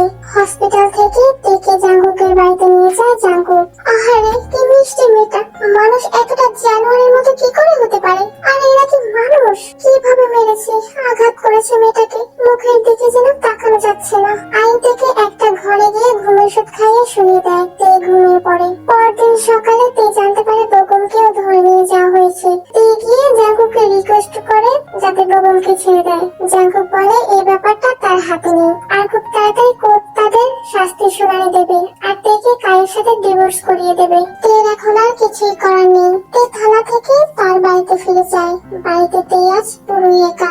সকলে যদিও তের উপর অত্যাচার করতো, কিন্তু তারা যে আজ বাড়িতে নেই। তে খুব একা একা লাগছে। কাই এতটা খারাপ তে জানতে পারেনি। তে ভেবেছিল হয়তো সেই কায়ের বউ হয়ে থেকে যাবে, আর জেনিকেও কায়ের সাথে বিয়ে করিয়ে দেবে, যাতে ওরা ভালো থাকে, আর তে এভাবেই জীবনটা পার করে দিবে। কিন্তু সেরকম হলো না। জিমিন ঘরে এসে দেখে জিয়া খেলছে। সুগা জিমিনকে দেখে এগিয়ে আসে। মিষ্টি মেয়ে, তুমি এসেছো? হ্যাঁ এসেছি। তুমি খেয়েছো? হ্যাঁ হ্যাঁ, ভালো আন্টি আজকে আমাকে অনেক কিছু খেতে দিয়েছে, আমি পেট ভরে খেয়েছি। আচ্ছা মিষ্টি মেয়ে, আমার আপুটাকে আমার দুলাভাই এত মারে কেন? আমার কষ্ট হয় জানো তো। আমার মাঝে মাঝে ইচ্ছে করে ওই লোকটাকে ধরে পিটুনি দিই। জানো মিষ্টি মেয়ে, আমি না তোমাকে বিয়ে করব, আর আমি তোমাকে কখনো এরকম করে মারবো না। আমি তোমাকে অনেক ভালোবাসবো, তোমাকে ঘুম পাড়িয়ে দেবো, তোমাকে চুমু দেবো, তোমাকে কোলে নিয়ে শুয়ে থাকবো। আর তুমিও। কি বললে? হ্যাঁ মিষ্টি মেয়ে, তুমি আমাকে বিয়ে করবে? তুমি আমি সোনামণি একসাথে অনেক ভালো থাকবো। ছি ছি, এসব কি বলছো? তুমি এখনো বিয়ে কিছু বোঝো নাকি? হ্যাঁ, কে বলেছে বুঝি না? আমি জানি বিয়ে মানে একটা সম্পর্ক, আর এই সম্পর্কতে দুজনকে একসঙ্গে ভালো থাকতে হয়। আমি তোমাকে অনেক ভালো রাখবো। দেখো, আমি কখনো আমার আপুর মতো তোমাকে কষ্ট পেতে দেবো না। দেখ, তুমি বেশি কথা বলো। যাও তুমি এখানে বসো, আমি ফ্রেশ হয়ে নিই। জিমিন ফ্রেশ হতে চলে যায়। ফ্রেশ হয়ে জিমিন ব্যালকনিতে গিয়ে দাঁড়ায়। আকাশের দিকে তাকিয়ে জিমিন তার স্বামীর কথা ভাবছে। আপনাকে ভালো করে চেনার আগে আপনি আমার জীবন থেকে চলে গেলেন, দিয়ে গেলেন আপনার একটি ছোট্ট উপহার। জানি হয়তো সবটা বোঝার আগে আপনি আমার জীবনে এসেছেন, তাহলে থেকে গেলেই পারতেন। এই যে আমার সাথে এখন যে আছে, ওনা খুব অবুঝ, দুনিয়া এখনো বুঝতে শেখেনি, তাই তো ও আমাকে বিয়ে করতে চাইছে। ভাবছি হয়তো আমার সাথে দিয়ার সাথে ও অনেক ভালো থাকবে, কিন্তু ও তো বুঝতেই পারছে না আমি আগে বিয়ে করেছি, যে আমার সন্তান। ও হয়তো আজ অসুস্থ, কিন্তু একদিন ও সুস্থ হয়ে যাবে, আরো পারফেক্ট একটা ছেলে। আমি ওর জীবনটা নষ্ট করব না, আমি ওকে বুঝিয়ে বলবো। আর আপনার মেয়ে জিয়াকে আমি মানুষের মতো মানুষ করব। জানি ওর বাবার প্রয়োজন, কিন্তু কি করব, হয়তো বা বাবার ভালোবাসা ওর ভাগ্যে নেই। সুগার অপারেশনের ব্যাপারে কথা বলছে জিমিন। 30 লাখ টাকা লাগবে, ইন্ডিয়া থেকে ডক্টর আনতে হবে। যদিও টাকা আরো বেশি লাগতো, কিন্তু সুগার ব্যাপারটা বলাতে ডক্টর অল্প টাকায় অপারেশন করাতে রাজি হয়, আর বাকি টাকা ডক্টরের আসা যাওয়ার খরচ। জিমিন থেকে এই ব্যাপারটা বলতে চায় না। জিমিন থেকে এটাই বোঝায় যে সুগাকে একজন সরকারি ডক্টর অপারেশন করাবে। জিমিনের এতদিনের ডিউটি করে জমানো টাকা আজ জিমিন অন্য একটা ছেলের পেছনে খরচ করবে, কিন্তু জিমিন মন থেকে এটা কেন করছে জিমিন নিজেও জানে না। ছেলেটার প্রতি জিমিনের কি কোনো দুর্বলতা আছে, নাকি ছেলেটার আর ছেলেটার বোনের উপর মায়া করে জিমিন এসব করছে? এর কারণ যদিও জিমিনের জানা নেই, কিন্তু জিমিন নিজেকে কখনো প্রশ্ন করে না, শুধু মনে করে এটা তার দায়িত্ব। জিমিন তার ভাইকে এবং তেকে কিছুই জানায় না। জাঙ্কুকের তেমন কোনো কাজ নেই, তাই সে ভাবে সে তের সঙ্গে দেখা করে যাবে, আর এই সুযোগে সে তেকে তার মনের কথাও বলবে।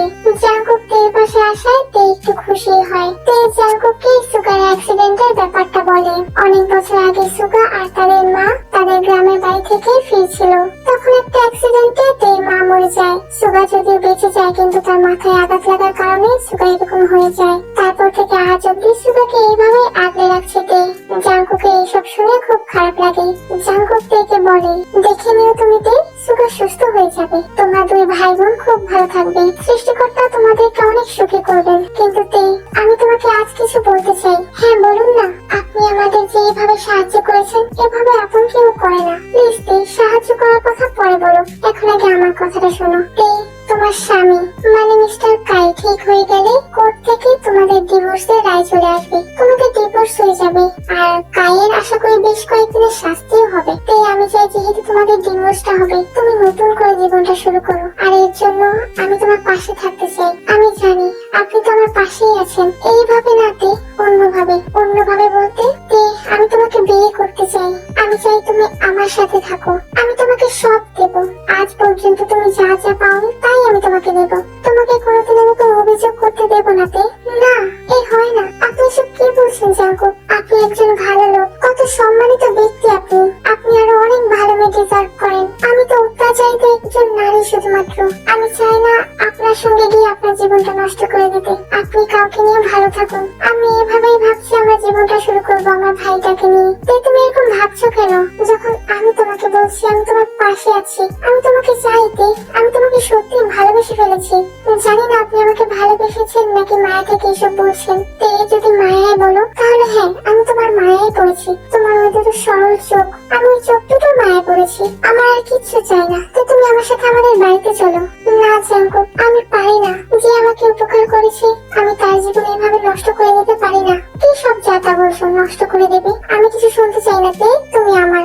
জাঙ্কুক এটা বলে তেকে শক্ত করে জড়িয়ে ধরে। তে কিছুক্ষণ সেটা অনুভব করলেও জাঙ্কুককে পরক্ষণেই ছাড়িয়ে নেয়। Please Jungkook.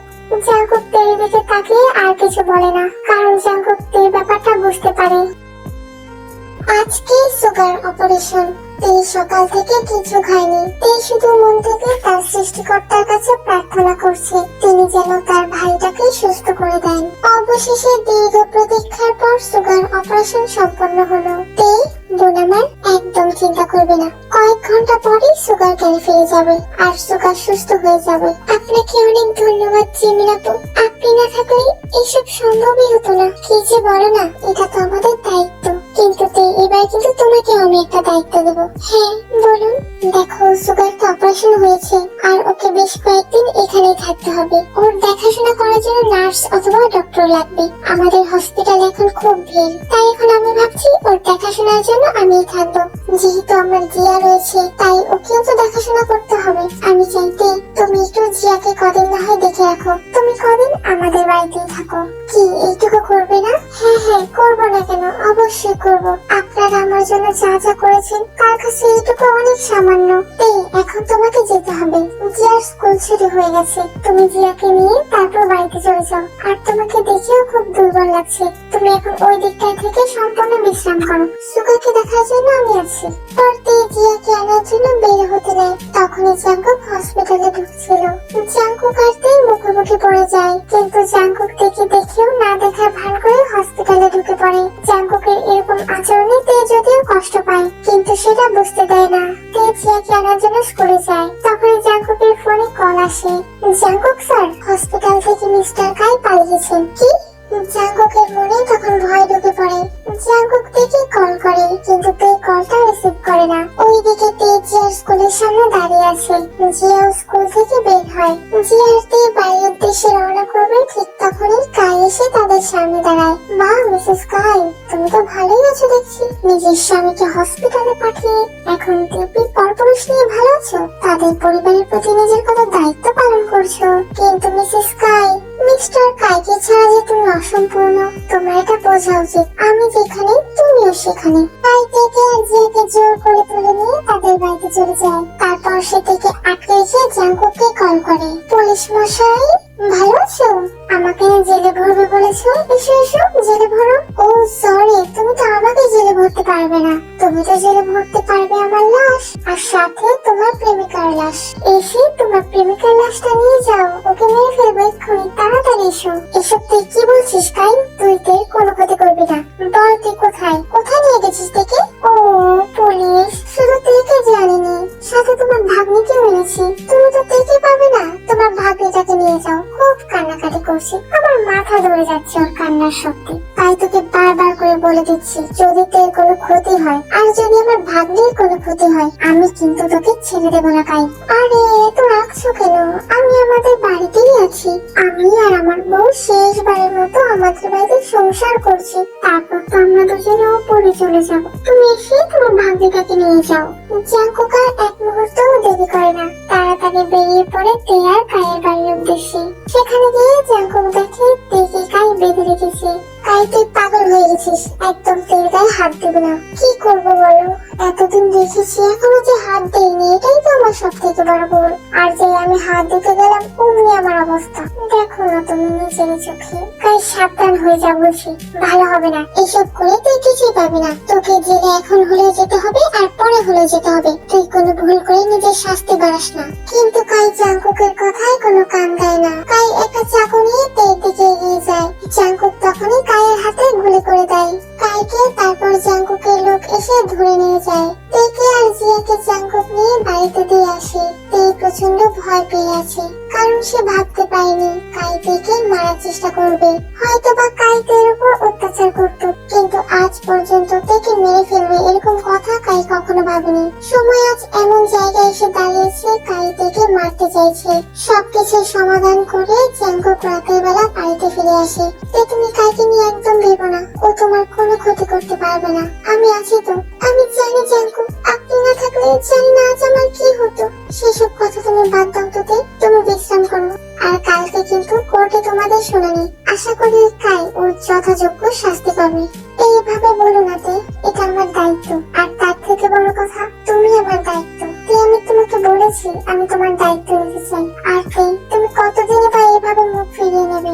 আমি ততদিন চেষ্টা করতে থাকবো। হয়তো এখন তোমার নিজেকে খারাপ মনে হচ্ছে, কিন্তু তুমি নিজের মধ্যে নিজের কষ্টটা লুকিয়ে রেখে, নিজের মধ্যে নিজের অপরাধ বোধ লুকিয়ে রেখে কিছুই পাবে না। তার থেকে আমার হাতটা ধরো। এখনো অনেক পথ চলা বাকি আছে। বাকি পথ তুমি না হয় আমার সাথে চলো। নীরবতা দেখে জাঙ্কুক বুঝতে পারে এই সম্পর্কের ব্যাপারে তের কোনো অমত নেই। জাঙ্কুক তেকে জড়িয়ে ধরে। অত কিছু ভেবো না তো, আমি আছি তোমার জন্য। তোমার আর কি চাই বলো? কিচ্ছু না জাঙ্কুক, আমার আর কিছুই চাই না। না চাইতেও যে অনেক কিছু পেয়ে গেছি আমি। আর্টস কোর্টে তেল কেসের শুনানি। যিনি সবটা স্বীকার করাতে আদালত চিনিকে 1 বছরের সাজা দিয়েছে।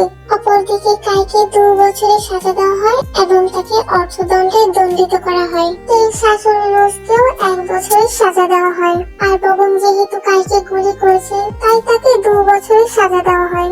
জেলে যাওয়ার আগেই বগন তের সঙ্গে কথা বলে, মারে পারলে তোর এই বাবাটাকে ক্ষমা করে দিস। তোকে ভালো রাখবো বলেই এই বাড়িতে এনেছিলাম। তোর বাবাকে দেওয়া কথা আমি রাখতে পারিনি, কিন্তু এখন আমার মনে হচ্ছে তুই জীবনের সঠিক মানুষ পেয়েছিস। জাঙ্কুক ছেলেটা আমাকে বলেছে ও তোকে ভালোবাসে। দেখ মা, জাঙ্কুক ভালো ছেলে। আমার ছেলেটা যদি এরকম হতো তাহলে তো আজ এত দূর আসতেই হতো না। আজকে ছেলেকে খুনের দায়ে এই বাবাটাকে জেলেও যেতে হতো না। কি করবো বল? হয়তো বা এটা আমাদের ভাগ্যে ছিল। তুই আমাকে ক্ষমা করিস মা। এভাবে বলবেন না বাবা, আমি আপনাদেরকে ভালোবাসি, এখনো ভালোবাসি। আপনাদের কারোর উপর আমার এখনো কোনো রাগ নেই। এখন তুই নতুন করে জীবনটা শুরু কর। তুই জাঙ্কুককে বিয়ে করে নে। জাঙ্কুক আর কোনো মুহূর্তে অপেক্ষা রাখে না। ওই দিনই জাঙ্কুক একটা কাজী অফিসে গিয়ে বিয়ে করে তেকে বাড়িতে নিয়ে আসে। আন্টি, আপনি কি আমার উপর রাগ করেছেন? না না মা, সে কি, রাগ করবো কেন? তুমি আমার একমাত্র বৌমা, তোমার উপর কি রাগ করে আমি থাকতে পারি? আর আমি তো এতে খুব খুশি হয়েছি। আমার ছেলে আজ পর্যন্ত কখনো ভুল করেনি, আর ওর জীবন সঙ্গী বাছাইয়ের ক্ষেত্রেও ভুল করেনি। যাক, এই দেখে তো আমি চিন্তা মুক্ত হলাম। না হলে আবার ওর জন্য আমার বৌমা খুঁজতে হতো। আর আজকালকার মেয়েরা তো কি বলবো, সেই দিক থেকে তোমার মতো একটা বৌমা পেয়েছি। আমি তো বলবো আমার ভাগ্য অনেক ভালো। কি যে বলেন আন্টি, আমি তো বলবো আপনারা ভালো, আপনারা সকলেই খুব ভালো। এখন আর আন্টি আন্টি বলো না তো, এখন আমাকে মা বলো। মা, বুঝতে পেরেছো? যাও যাও, ঘরে যাও, ফ্রেশ হও। আমি এক্ষুনি তোমাদেরকে খাবার বেড়ে দিচ্ছি। সেদিনের মতো খাওয়া দাওয়া করে জিয়াকে ঘুম পাড়িয়ে দেয়। আয়ু জিয়াকে নিজের রুমে নিয়ে যায়। আমি জানি হয়তো তুমি মন থেকে মানতে পারছো না, কিন্তু আমি অপেক্ষা করব তুমি মেনে নেওয়া পর্যন্ত। আমি তোমার থেকে জোর করে কোনো অধিকার চাইবো না। কি যে বলেন আপনি, জানবো আর কত অপেক্ষা করাবেন আমাকে? স্বামীর ভালোবাসা তো পেলামই না। আজকে এতদিন পর কোথায় নিজের স্বামীর ভালোবাসা পাবো, আদর পাবো? তা নয়, আজ আপনি আমাকে দূরে ঠেলে দিচ্ছেন। কোথায়? আমি তোমাকে দূরে ঠেলে দিচ্ছি না, আমি তো তোমাকে কাছে পেতে চাইছি, খুব কাছে।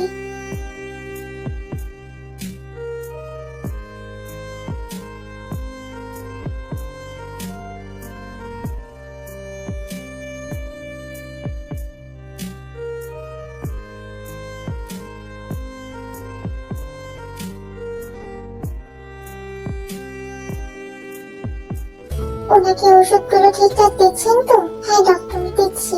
দেখুন জাঙ্কুক, উনি যতদিন না পুরোপুরি সুস্থ হচ্ছেন, যতদিন না ওই মেডিসিনের এফেক্ট ওনার ভিতর থেকে পুরোপুরি যাচ্ছে, ততদিন প্লিজ আপনারা সন্তান নিতে পারবেন না। তাহলে এই মেডিসিনের এফেক্ট সন্তানের উপর পড়তে পারে, তখন ওরও এরকম লক্ষণ দেখা দিতে পারে। তাই এই ব্যাপারে অবশ্যই খেয়াল রাখবেন। ঠিক আছে ডক্টর। হসপিটাল থেকে আজ সুগাকে ডিসচার্জ করা হয়েছে।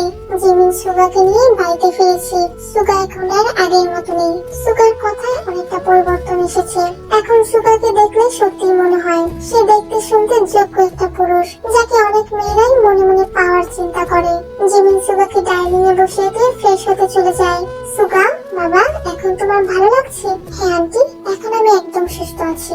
যাক, শুনে ভালো লাগলো। সুগা বাবা, আমি ভাবছিলাম তুমি নিজে কিছু শুরু করো। জাঙ্কুক এই সম্পর্কে বলছিল তুমি যাতে কোনো বিজনেস শুরু করো। তো এই মুখে শুনছিলাম ছোটবেলা নাকি তুমি বিজনেস নিয়ে ভাবতে। এখন হয়তো তোমার মধ্য দিয়ে অনেক গ্যাপ তৈরি হয়েছে, কিন্তু আমাদের বিশ্বাস তুমি পারবে। জি আন্টি, আমি সর্বোচ্চ চেষ্টা করব। কিন্তু আন্টি, আপনাকে একটা কথা বলবো, রাখবেন আপনি? হ্যাঁ বলো। আন্টি, আপনারা আমাকে ঠাঁই দিয়েছেন, আমার আপুকে একটা নতুন জীবন দিয়েছেন। আন্টি, আপনার থেকে যদি আমি কিছু চাই, আপনি কি আমাকে দেবেন? হয়তো এটা ছোট মুখে বড় কথা হয়ে যাবে, কিন্তু তবুও আমি চাইছি আপনি সমাজের কথা ভাববেন না, এটা আমাদের জীবনের ব্যাপার। কিন্তু সুগা, বাবা তুমি কি চাইছো? আন্টি, আমি আপনার মেয়ের হাত চাইছি, আমি জিয়ার বাবা হতে চাই। হ্যাঁ আন্টি, আপনি হয়তো অবাক হচ্ছেন, কিন্তু এটা সত্যি। জিমিন দূর থেকে দাঁড়িয়ে দাঁড়িয়ে সুগার কথা শুনছে। ছেলেটা সুস্থ হয়ে গেলেও সে তার কথা রেখেছে, সে এখনো জিমিনকে ভুলেনি। হয়তো তখন সে জিমিনকে মজার ছলে বা অসুস্থতার সময় বলেছিল জিমিনকে সে বিয়ে করতে চায়, কিন্তু আজ সুস্থ হয়েও সে একই কথা বলছে।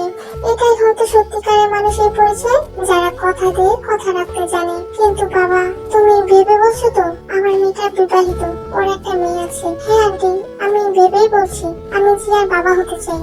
জিয়া বাবার আদর পাইনি, আমি ওকে সেই আদর দিয়ে পুরো করতে চাই। আর এখন আমার সব হয়ে গেছে, আমার বোনের একটা সংসার হয়েছে, আপনার মতো আমি মা পেয়েছি।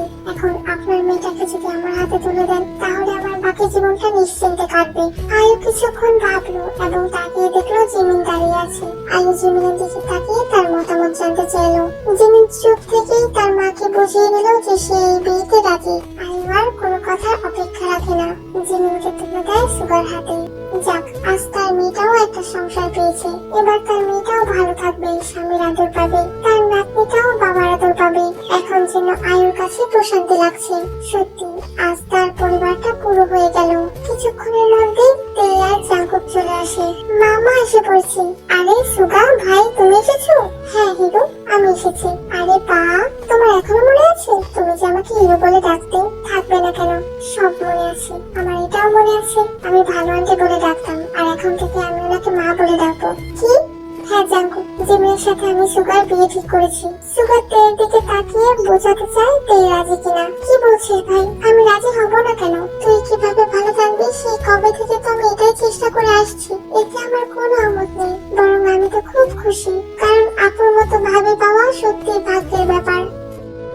তুমি তোমার কথা রাখলে সুগা। কেন রাখবো না মিষ্টি মেয়ে, আমি যে তোমাকে ভালোবেসেছি, আমি আমার সব কথা রাখবো। আমি তোমাকে কখনো কষ্ট দেব না। মাম্মা মাম্মা, তোমাকে অনেক অনেক থ্যাংক ইউ। তুমি আমার আঙ্কেলকে বাবা বানিয়ে দিয়েছো, এবার আঙ্কেলকে আমি পাপা বলে ডাকবো। জিমিনের একটা ফুটফুটে ছেলে হয়েছে, তে অন্তঃসত্ত্বা। যদিও তে আরো আগে ভেবে নিত, কিন্তু তার ট্রিটমেন্ট চলছিল, তাই তে এতদিন সন্তান নিতে পারেনি। জিয়া জিমিনের কোলে তার ভাইকে দেখছে, জিয়া তো আজ খুব খুশি। মা মা, এসে গেছি, ওই দিক সব মিষ্টি দাও শেষ। আর তে, তোমার জন্য একটা খুশির খবর আছে। কি খুশির খবর? তে আজকে জেনি আর কাইকে খুব ভালোভাবে বোঝালাম, কাই অনেকটা আপসেট, জেনিও। কিন্তু জেনি রাজি হয়েছে কাইকে বিয়ে করার জন্য। তুমি বলেছো না ওই পরিবারকে এভাবে দেখতে তোমার ভালো লাগছে না, তাই আজকে আমি ওই পরিবারটাকে পুরো করে দিয়ে আসলাম। সত্যি বলছেন আপনি জাঙ্কুক? হ্যাঁ তে, হ্যাঁ একদম সত্যি। আপনি শেষ মুহূর্তে এসেও আবার আমাকে আপনার কাছে ঋণী করে দিলেন। কি যে বলো না তে, এসে এসে বসো। তুমি দাঁড়িয়ে আছো কেন? তোমার পেটে আমার বাবু না, ওর কষ্ট হচ্ছে না? তারপর জাঙ্কুক তেকে বসিয়ে দেয় এবং তেই কোলে মাথা রেখে তার বাবুর শব্দ শুনতে থাকে। আমার প্রিয় বাবু, তুমি কখন আসবে তোমার এই পাপার কাছে? পাপা যে তোমার জন্য অনেক অপেক্ষা করছে। শুধু কি পাপা, তার দাদি অপেক্ষা করছে না? শুধু কি দাদি, জিয়া জিয়া অপেক্ষা করছে না? হ্যাঁ হ্যাঁ, দেখো না মাই বেবি, তোমার জন্য সকলে অপেক্ষা করছে। হ্যাঁ, আর বাবুর মামাও।